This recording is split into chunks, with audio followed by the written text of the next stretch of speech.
আসসালামু আলাইকুম প্রিয় স্বপ্নবাজের দল। জগন্নাথ বিশ্ববিদ্যালয়ে তোমরা যারা ভর্তি পরীক্ষা দিয়েছো, সো ষষ্ঠ পর্যায়ের বিষয়প্রাপ্ত শিক্ষার্থীরা যারা রয়েছে তাদের কিন্তু ভর্তির ডেট ঘোষণা করেছে এবং তারা ভর্তি হতে কি কি লাগবে, কিভাবে কি করতে হবে সেগুলো বলে দিব। এবং তোমরা যারা একটু কনফিউশনে ছিলে যে তোমাদের ভর্তির ষষ্ঠ মেরিট পর্যন্ত যায় কিনা, ষষ্ঠ সপ্তম এগুলো যায় কিনা সেগুলো নিয়েও একটু কথা বলবো। আর গণবিজ্ঞপ্তি কবে দেবে সেই বিষয়গুলো নিয়েও তোমাদের একটু ক্লিয়ার করে বলবো। দেখো, এটা হচ্ছে ষষ্ঠ মেরিটের ভর্তির নোটিশ। এখানে 9 থেকে 12 তারিখের মধ্যে তোমাদের এই ভর্তি কার্যক্রম চলবে। ঠিক আছে, ওয়েবসাইটে গিয়ে তোমরা ভর্তি ফর্ম পূরণ করবে এবং ফর্ম ডাউনলোড করে কাগজপত্রের সাথে সেটা জমা দিতে হবে। জমা দেওয়ার তারিখ হচ্ছে 9 তারিখ থেকে 13 তারিখ সকাল 8টা থেকে বিকেল 4টার মধ্যে বিশ্ববিদ্যালয় খোলা দিনগুলোতে। ওকে, এরপরে দেখো যে আমাদের কত টাকা করে লাগবে ভর্তি হওয়ার জন্য। এ ইউনিটের জন্য 12,630, সি ইউনিটের জন্য 10,630, বি এবং ডি ইউনিটের জন্য 10,630 এবং বিশেষায়িত সাবজেক্ট ফিল্ম অ্যান্ড টেলিভিশন, সঙ্গীত, নাট্যকলা এগুলোর জন্য 12,630 টাকা। চারুকলা অনুষদভুক্ত বিভাগের জন্য অর্থাৎ ই ইউনিটের জন্য 12,630 টাকা। ঠিক আছে, আচ্ছা, এরপর হচ্ছে যে যে কাগজপত্র লাগবে এগুলো প্রত্যেক ভিডিওতেই বলি, এখানে দেওয়া রয়েছে, সেটা দেখো এখানে।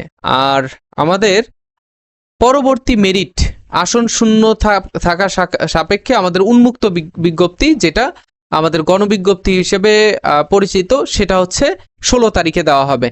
ঠিক আছে, ষষ্ঠ মেরিটের পরেই আমি তোমাদের বলেছিলাম যে গত বছরে এরকম করেছিল যে ষষ্ঠ মেরিটের পরে তারা কিন্তু গণবিজ্ঞপ্তি দিয়েছে। ঠিক আছে, আমরা এই গত বছরের মেরিটটা একটু দেখি। দেখো, গত বছরের মেরিটটা আমরা এখান থেকে একটু দেখে নেই। ওকে, 24-25 শিক্ষাবর্ষে আমরা দেখেছি যে সপ্তম এবং অষ্টম মেরিটে, সপ্তম অর্থাৎ ষষ্ঠ মেরিটের পরেই গণবিজ্ঞপ্তি দেয়, উন্মুক্ত বিজ্ঞপ্তি যেটা গণবিজ্ঞপ্তি।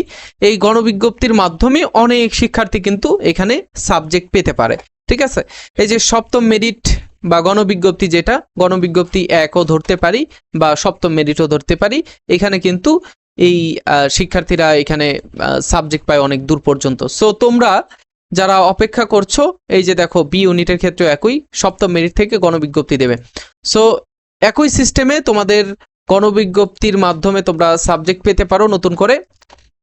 সো তোমরা যারা সাবজেক্ট পাও না এখনো, আশা করব গণবিজ্ঞপ্তিতে তোমরা সাবজেক্ট পেয়ে যাবে। ঠিক আছে, তবে কত দূর পর্যন্ত যাবে সেটা আমি পরের ভিডিওতে আরো ক্লিয়ার করে তোমাদেরকে জানিয়ে দেবো গণবিজ্ঞপ্তি নিয়ে। ঠিক আছে, সো আজকে পর্যন্তই। আর তোমরা যারা সাবজেক্ট পাও নাই, তোমাদের টেনশনের কোনো কারণ নাই। গুচ্ছভুক্ত বিশ্ববিদ্যালয়ে অনেকেই চান্স পেয়েছো। বি ইউনিটের রেজাল্ট গড়বড় হয়েছে, যার কারণে আমরা একটা বিশেষ পদক্ষেপ নিতে যাচ্ছি। তোমরা আমার আগের ভিডিওতে দেখেছো হয়তোবা। তো আর সামনে আমাদের ঢাকা সেন্ট্রাল ইউনিভার্সিটি রয়েছে, সেখানে তোমরা যদি পরীক্ষা দাও এবং ন্যাশনালে ভালো ভালো কলেজ রয়েছে, সেগুলোতেও ভর্তি হওয়ার সুযোগ পাবে তোমরা। সো সেটার জন্য আমাদের বিশেষ একটা এক্সাম ব্যাচ রয়েছে। সেই এক্সাম ব্যাচে তোমরা যারা ভর্তি হবে, তো তোমরা এই নাম্বারে যোগাযোগ করবে। এখানে হোয়াটসঅ্যাপ নাম্বার রয়েছে। 199 টাকায় এক্সাম ব্যাচ বি এবং সি ইউনিটের জন্য। ঠিক আছে, কি কি সুবিধা থাকবে সবগুলো এখানে দেওয়া রয়েছে। সো তোমরা যারা ভর্তি হবে অবশ্যই আমাদের হোয়াটসঅ্যাপে যোগাযোগ করবে ইনশাল্লাহ। সো পরবর্তী ভিডিওতে দেখা হচ্ছে, সে পর্যন্ত ভালো থেকো, সুস্থ থেকো, আল্লাহ হাফেজ, আসসালামু আলাইকুম।